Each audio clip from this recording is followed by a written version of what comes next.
Welcome to class second. बच्चों, आज हम हिंदी व्याकरण में पाठ 1 भाषा, लिपि और व्याकरण का अध्ययन करेंगे। बच्चों, इस पाठ के द्वारा हम भाषा, उसके प्रकार एवं लिपि के विषय में पढ़ेंगे। भाषा क्या है? भाषा वह माध्यम है जिसके द्वारा हम अपने मन के विचारों को दूसरे के सामने प्रकट करते हैं, अर्थात अपने मन के विचारों को दूसरे को बताते हैं और दूसरे के विचारों को सुनते हैं। तो इनको हम बच्चों इन वाक्यों से भी समझने का प्रयास करेंगे। आप इस चित्र में देख रहे हैं कि अमित टेलीफोन पर बात करता है, बच्चा लिखता है। कुछ लड़कियां आपस में एक दूसरे को बोलकर अपनी बातें बता रही हैं और दो मित्र आपस में एक दूसरे की बातचीत को सुन रहे हैं और कह रहे हैं। तो इन चित्रों से हम सब समझ रहे हैं, देख रहे हैं कि अपने मन के भावों को ये सब बोलकर या लिखकर प्रकट कर रहे हैं। और इस चित्रों को देखने से हमें ये समझ में आता है कि अपने मन के भावों को प्रकट करने के लिए जिस माध्यम से हम बोलते, सुनते, पढ़ते और लिखते हैं उसे भाषा कहते हैं। तो यहाँ पर हमने समझा कि भाषा क्या है। भाषा अपने मन के भावों को प्रकट करने के लिए जिस माध्यम से हम बोलते हैं, सुनते हैं, पढ़ते हैं, लिखते हैं उसे भाषा कहते हैं। बच्चों, पशु पक्षियों की भी अपनी भाषा होती है जिसके द्वारा वे अपने भावों को व्यक्त करते हैं, लेकिन उनकी भाषा का कोई निश्चित अर्थ नहीं होता है। मनुष्य ही एक ऐसा प्राणी है जिसकी भाषा का कोई अर्थ होता है। तो बच्चों, हमने यहाँ पर जाना कि भाषा वह माध्यम है जिससे हम अपने विचारों को दूसरे को बताते हैं और दूसरे के विचारों को सुनते हैं। अब हम यहाँ पर बात करेंगे कि भाषा के कितने प्रकार हैं, कितने प्रकार से या कितनी तरह से हम अपनी बात को दूसरों को कह सकते हैं या दूसरों की बात को सुन सकते हैं। तो पहला प्रकार यहाँ पर आता है मौखिक भाषा। मौखिक भाषा और दूसरा प्रकार आता है लिखित भाषा। मौखिक भाषा, मौखिक भाषा जब हम बोलकर अपनी बात को दूसरों के सामने व्यक्त करते हैं तो वह भाषा का मौखिक रूप कहलाता है। बच्चों, जैसे आप अपनी क्लास में या अपनी कक्षा में अपनी अध्यापिका जिसे कोई प्रश्न पूछते हैं और वह आपके प्रश्न का उत्तर मौखिक रूप में देती है, मुझसे बोलकर देती हैं, तो यह आपको भाषा का मौखिक रूप होता है। लिखित भाषा, जब हम लिखकर अपनी बात को दूसरों के सामने व्यक्त करते हैं तो बच्चों वह भाषा का लिखित रूप कहलाता है। जैसे आप लोग देखते हैं कि कक्षा में जब ब्लैक बोर्ड पर आपकी अध्यापिका लिखती हैं और आप उन प्रश्नों के अपनी कॉपी पर लिखते हैं तो ये भाषा का लिखित रूप होता है और यह भाषा का स्थायी रूप होता है। लिखित भाषा जो है वो भाषा का स्थायी रूप है। बच्चों, विश्व में, विश्व मतलब संसार में अनेक भाषाएं हैं और हमारे देश में भी हिंदी के अलावा संस्कृत, पंजाबी, बंगला, उर्दू, तमिल, तेलुगु, कन्नड़, असमी आदि भाषाएं अनेक राज्यों में बोली जाती हैं। कभी कभी हम संकेतों या इशारों से अपने भावों और विचारों को दूसरे तक पहुंचाते हैं, ये सांकेतिक भाषा कहलाती है। लेकिन हिंदी व्याकरण में बच्चों सांकेतिक भाषा को भाषा नहीं माना जाता है। तो हमने यहाँ पर समझा कि हम भाषा को दो तरह से व्यक्त कर सकते हैं, मौखिक भाषा के रूप में और लिखित भाषा के रूप में। अब हम आते हैं व्याकरण। व्याकरण क्या है? वह विद्या जिसके उच्चारण से हम शुद्ध बोलना और लिखना सीखते हैं उसे व्याकरण कहते हैं। यहाँ पर हम ये भी कह सकते हैं कि किसी भी भाषा को शुद्ध रूप से बोलना और लिखना हम व्याकरण के द्वारा ही सीखते हैं। लिपि, प्रत्येक भाषा को लिखने के लिए कुछ चिन्हों का प्रयोग किया जाता है और इन्हीं चिन्हों को उस भाषा की लिपि कहते हैं।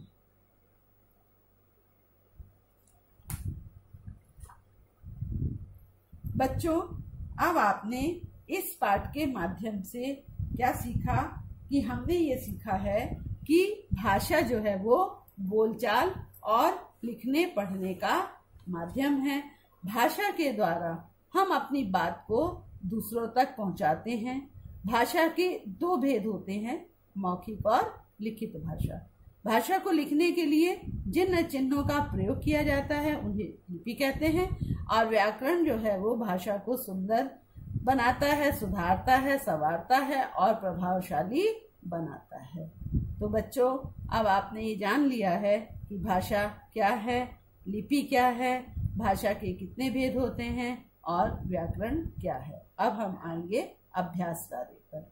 तो पहला अभ्यास कार्य है आपका, भाषा किसे कहते हैं। तो निम्नलिखित प्रश्नों के उत्तर दीजिए। बच्चों, ये आपको क्लास वर्क कॉपी पर करना है और ये प्रश्न दिए गए हैं। पहला प्रश्न है, भाषा किसे कहते हैं। तो इसका उत्तर होगा, अपने मन के भावों को प्रकट करने के लिए जिस माध्यम से हम बोलते, सुनते, पढ़ते और लिखते हैं उसे भाषा कहते हैं। प्रश्न नंबर 2, भाषा के कितने भेद होते हैं। उत्तर होगा, भाषा के 2 भेद होते हैं, मौखिक भाषा, लिखित भाषा। प्रश्न नंबर 3, लिपि किसे कहते हैं। इसका उत्तर होगा, भाषा को लिखने के लिए जिन चिन्हों का प्रयोग किया जाता है उन्हें लिपि कहते हैं। प्रश्न नंबर 4 है, व्याकरण किसे कहते हैं। जिस विद्या के द्वारा हम किसी भाषा को शुद्ध बोलना व लिखना सीखते हैं उसे व्याकरण कहते हैं। तो बच्चों, ये प्रश्न उत्तर आपको अपनी क्लास पर कॉपी पर करने हैं। इसके बाद अगला अभ्यास है आपका, रिक्त स्थानों की पूर्ति कीजिए।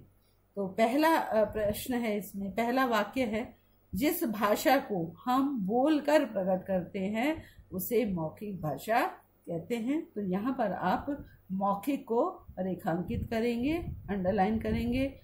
वाक्य नंबर 2, हम अपनी बात को लिखकर प्रकट करते हैं उसे लिखित भाषा कहते हैं। तो यहाँ पर आप लिखित को अंडरलाइन करेंगे, रेखांकित करेंगे।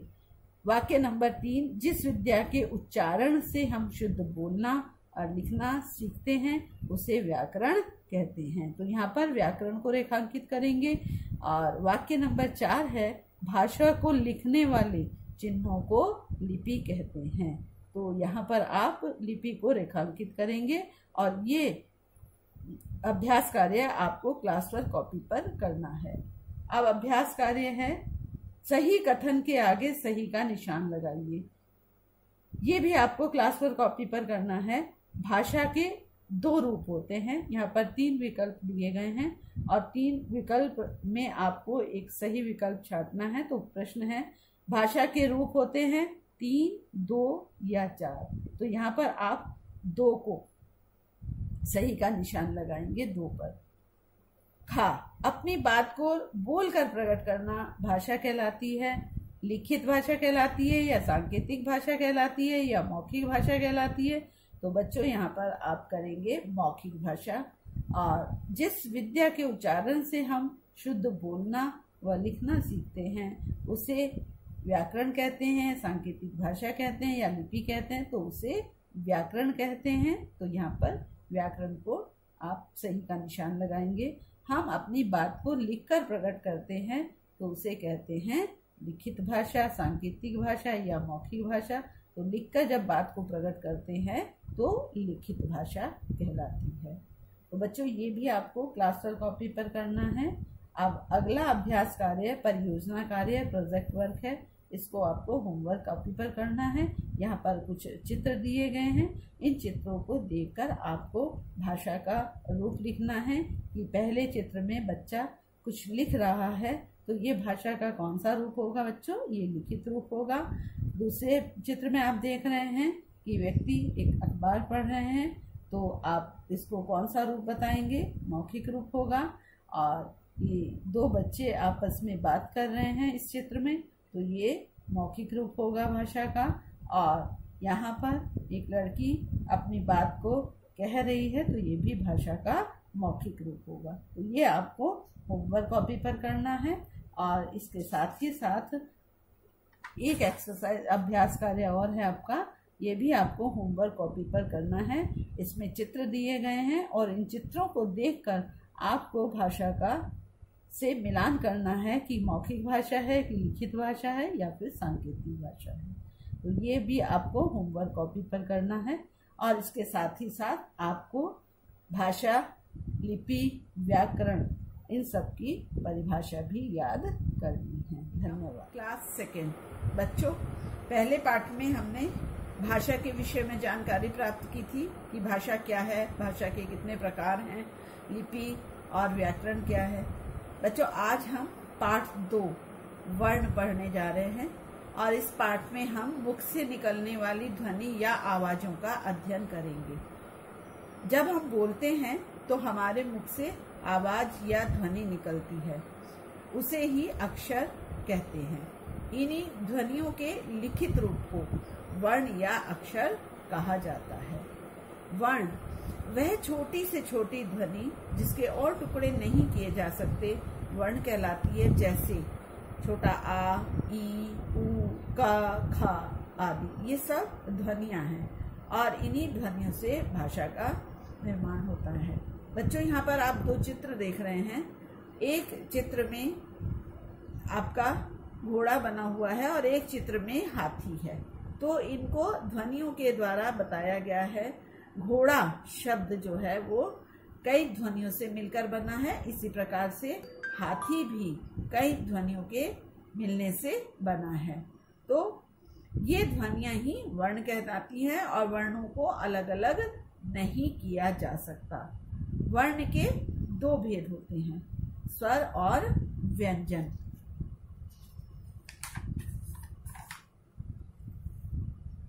बच्चों, किसी भी भाषा का जो आधार होता है वो उसके वर्ण या अक्षर ही होते हैं, क्योंकि भाषा जो है वो अक्षरों पर ही निर्भर होती है। बिना अक्षरों या वर्णों के भाषा की कल्पना भी नहीं की जा सकती है। तो भाषा के वर्ण के 2 भेद होते हैं, स्वर और व्यंजन। स्वर जिन वर्णों के उच्चारण या बोलने में किसी अन्य वर्ण की सहायता नहीं लेनी पड़ती उन्हें स्वर कहते हैं। और स्वर जो है वो स्वतंत्र रूप से बोले जाते हैं। बच्चों, हिंदी भाषा में 11 स्वर होते हैं, जैसे छोटा आ, ई, छोटा आ, ई, उ, री, ए, ओ। तो ये 11 स्वर हैं। अब आते हैं व्यंजन। जिन वर्णों के उच्चारण में किसी स्वर की सहायता लेनी पड़ती है उन्हें व्यंजन कहते हैं। और स्वरों की सहायता के बिना इन वर्णों का उच्चारण नहीं हो सकता है। हिंदी वर्णमाला में कुल 39 व्यंजन हैं जो कि निम्नलिखित हैं। और इस चित्र में आप व्यंजनों को देख रहे हैं। क वर्ग, च वर्ग, ट वर्ग, त वर्ग, प वर्ग के अंतर्गत इन व्यंजनों को दिया गया है। बच्चों, का से लेकर प वर्ग तक स्पर्श व्यंजन होते हैं। य, र, ल, व ये अंतस्थ व्यंजन होते हैं। और श, स, ह ये ऊष्म व्यंजन होते हैं। और छ, त्र, ज्ञ, श ये संयुक्त व्यंजन होते हैं। अब संयुक्त व्यंजन क्या होते हैं? 2 व्यंजनों के योग से बने वर्ण संयुक्त व्यंजन कहलाते हैं। और इन व्यंजनों की संख्या 4 होती है, जैसे का प्लस श, छ बना, ता प्लस रा, त्र, जा प्लस ना, ज्ञ, और श प्लस रा, श्र। अब आते हैं अयोगवाह। जो वर्ण ना तो स्वर में होते हैं और ना ही व्यंजन होते हैं उन्हें अयोगवाह कहते हैं, जैसे अं, अह तथा अं। इस प्रकार के वर्ण हैं, इनका स्थान स्वर के बाद और व्यंजन से ठीक पहले होता है। अनुस्वार, अंग को अनुस्वार भी कहते हैं और इसका चिन्ह ये ऊपर बिंदी होती है, जैसे तंग, रंग, भंग आदि। अनुनासिक, अंग को अनुनासिक कहते हैं और इसका चिन्ह जो है ऊपर चंद्र बिंदी होता है, इसे चंद्र बिंदु भी कहा जाता है, जैसे चांद, सांप, 5 आदि। विसर्ग, अ को विसर्ग कहते हैं और इसका चिन्ह 2 बिंदु के रूप में होता है। इसका प्रयोग व्यंजन के बाद किया जाता है और उसको बोलने पर ह की ध्वनि निकलती है, जैसे दुख, नमः, प्रातः आदि। तो बच्चों, ध्वनि चिन्हों के द्वारा ही भाषा का लिखित रूप संभव हो पाया। यदि वर्ण ना होते तो भाषा का केवल मौखिक रूप ही रह जाता। क्यों? क्योंकि हम उन चिन्हों के अभाव में भाषा को लिखित रूप नहीं दे सकते थे। तो इस पाठ से हमने क्या जाना बच्चों, कि वह छोटी से छोटी ध्वनि जिसके और टुकड़े नहीं किए जा सकते वर्ण कहलाती है। वर्ण या अक्षर भाषा की सबसे छोटी इकाई है। जिन वर्णों के उच्चारण या बोलने में किसी अन्य वर्ण की सहायता नहीं लेनी पड़ती उन्हें स्वर कहते हैं, और ये संख्या में 11 हैं। और जिन वर्णों के उच्चारण में किसी स्वर की सहायता लेनी पड़ती है उन्हें व्यंजन कहते हैं। तो बच्चों, अब आपने वर्ण के विषय में जानकारी प्राप्त की। वर्णों को हम अक्षर भी कहते हैं। तो अब आते हैं अभ्यास कार्य पर। पहला अभ्यास कार्य है निम्नलिखित प्रश्नों के उत्तर दीजिए। तो पहला प्रश्न इसमें दिया गया है कि वर्ण किसे कहते हैं। तो बच्चों, इसका उत्तर होगा वह छोटी से छोटी ध्वनि जिसके और टुकड़े नहीं किए जा सकते वर्ण कहलाती है, जैसे आ, ई, क, ख आदि। दूसरा प्रश्न है वर्ण के कितने भेद होते हैं। उत्तर होगा वर्ण के 2 भेद होते हैं, स्वर और व्यंजन। प्रश्न नंबर 3, व्यंजन किसे कहते हैं। जिन वर्णों के उच्चारण में स्वर की सहायता ली जाती है उन्हें व्यंजन कहते हैं। संयुक्त व्यंजन किसे कहते हैं। 2 व्यंजनों के योग से बने वर्ण संयुक्त व्यंजन कहलाते हैं और इन व्यंजनों की संख्या 4 है, छ, त्र, ज्ञ, श। तो बच्चों, अब अगला अभ्यास कार्य आपकी किताब में दिया गया है। अभ्यास कार्य 2, इसको आपको क्लास पर कॉपी पे करना है। कौन सा स्वर है, सही विकल्प पर सही का निशान लगाइए। तो इसमें आपके 3 दिए गए हैं, तो का, ता, ला और ई। तो इसमें आपको स्वर पर सही का निशान लगाना है। तो स्वर आपका है यहाँ पर बड़ी ई, इसको आप सही का निशान लगाएंगे। खा में है आपका अ, ख, उ, च और ना। तो यहाँ पर आपका स्वर कौन सा है बच्चों, उ होगा। और तीसरे वाले में है पा, फा, आ, गा। तो यहाँ पर स्वर आपका होगा आ। 4th में ई, या, रा और ना। तो यहाँ पर आपका स्वर होगा ई। ए, घ, ध, ज। तो यहाँ पर आपका पहला वाला ऑप्शन ठीक होगा, ए। अब आपका अगला अभ्यास कार्य है टोकरी में स्वर और व्यंजन मिल गए हैं, उन्हें आपको अलग अलग करके लिखना है बच्चों। ये आपको अपनी होमवर्क कॉपी पर करना है। जो स्वर है उसको स्वर की सूची में लिखना है और जो व्यंजन है उसको व्यंजन की सूची में लिखना है। अगला अभ्यास कार्य है आपका सही कथन के आगे सही का और गलत के आगे गलत का निशान लगाइए। तो पहला वाक्य है वह छोटी से छोटी ध्वनि जिसके टुकड़े नहीं किए जा सकते वर्ण कहलाती है। बात सही है, तो यहाँ पर आप इसको सही का निशान लगाएंगे। वाक्य नंबर 2, जिन वर्णों के उच्चारण में स्वरों की सहायता नहीं लेनी पड़ती वे व्यंजन कहलाते हैं। तो ये बात गलत है, क्योंकि जिन वर्णों के उच्चारण में स्वरों की सहायता नहीं ली जाती है उन्हें स्वर कहते हैं। संयुक्त व्यंजन का, जा, रा और शा है, तो ये भी आपका गलत होगा। अह और अयोग वह व्यंजन नहीं है, तो ये भी आपका गलत है, क्योंकि ये अयोग वह व्यंजन ही है। अब आपका आता है अभ्यास कार्य में परियोजना कार्य। बच्चों, ये चित्र दिए गए हैं और उनकी ध्वनियां दी गई हैं, आपको जोड़कर शब्द बनाना है। तो चित्रों को देखकर आपको उनके शब्द लिखने की, ये किस जानवर का चित्र है। तो यहाँ पर आपका घोड़ा आएगा, यहाँ चूहा, मोर और गाय।